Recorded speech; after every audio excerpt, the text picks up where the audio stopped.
next. Let's get the read on all this from former Deputy Assistant Attorney General and UC Berkeley law professor John Yoo. John, great to see you. You know, they use the term unacceptable. I would use the term horrendous. I mean, this is extraordinary how many times this has been abused. And a lot of people warned us back during after 9/11, Patriot Act, FISA, that this sort of thing might happen. Now that it has, shouldn't we really take a second look at whether we want to get rid of these FISA courts? I share your disappointment, David. I was there at the Justice Department on 9/11, and I did work on the Patriot Act on some of these exact programs.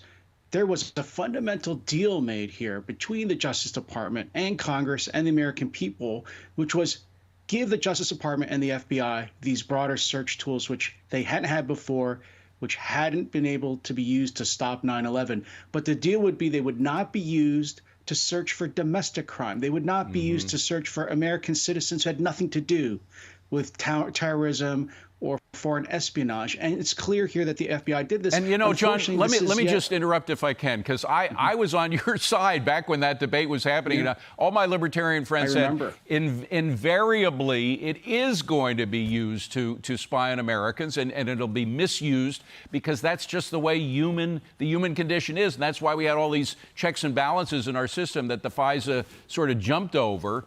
That wall that used to exist between FBI and CIA, et cetera, was torn down for good reasons initially. But now, isn't it time to really rethink of whether you and I were on the wrong side of this issue? I don't think we were wrong in the sense that we successfully used the tools to break up al-Qaeda and to stop attacks on the homeland. But you're right, David, there's always this urge to use these tools for something else, to use these tools, for example, as the reports show, on donors to congressional campaigns. I'm not sure the problem is the powers themselves rather than the FBI, whether the institution, the bureaucracy had become so biased in a way that you and I couldn't foresee 20 years ago. And then we're seeing confirmation of that now in the Durham report. We're seeing confirmation of that in this whistleblower hearing that the Hill had this week. We'll talk about both of those. But with regard to the Durham report, I mean, a lot of people are poo-pooing Durham, and I mean, the mainstream media and the Democrats saying he didn't really get anything. He took a couple of cases to court. He lost.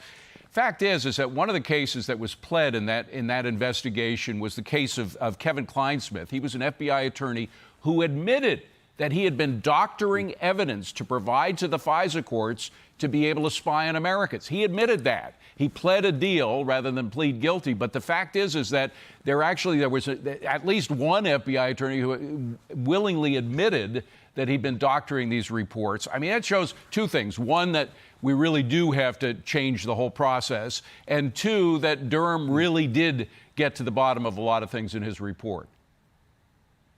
I think that's right, David. I think what the report shows is that, look, a lot of bad things happened at the FBI. Only a tiny portion of those involve criminal prosecution. I know a lot of people are angry. I share their disappointment again with the FBI, but I don't know whether you can try the people like a McCabe, like a Strizek, like even a Jim Comey.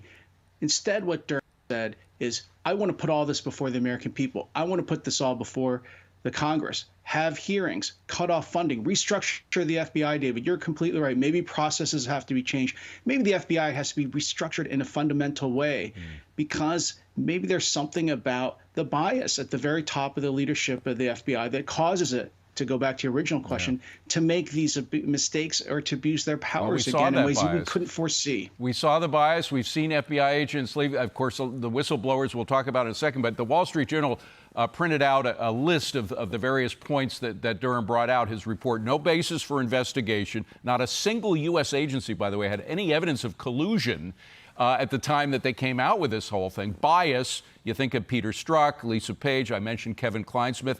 Double standards. Hillary Clinton's conflicts of interest with the Clinton Foundation weren't investigated to the extent that a phony charge against on Russian collusion was. Willful ignorance. The FBI ignored evidence that was being used by the Clinton campaign to execute a political dirty trick. And Russian disinformation. The FBI may have begun as a Russian intel operation, the FBI probe. So, I mean, it's so many, but it's the number one, no basis for investigation. They weren't going after a crime. They were going after an individual, Donald Trump. That is actually the most shocking thing, is that if you strip away all the legalese and technical language in the report, what you have is the Hillary Clinton campaign came up with a dirty, dirty political campaign trick.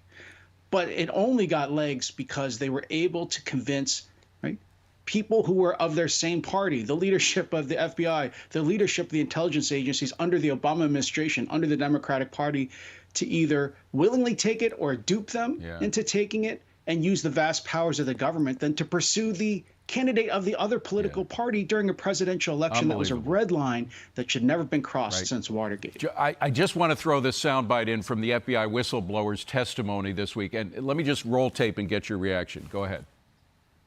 The FBI suspended my security clearance, accusing me of actually being disloyal to my country.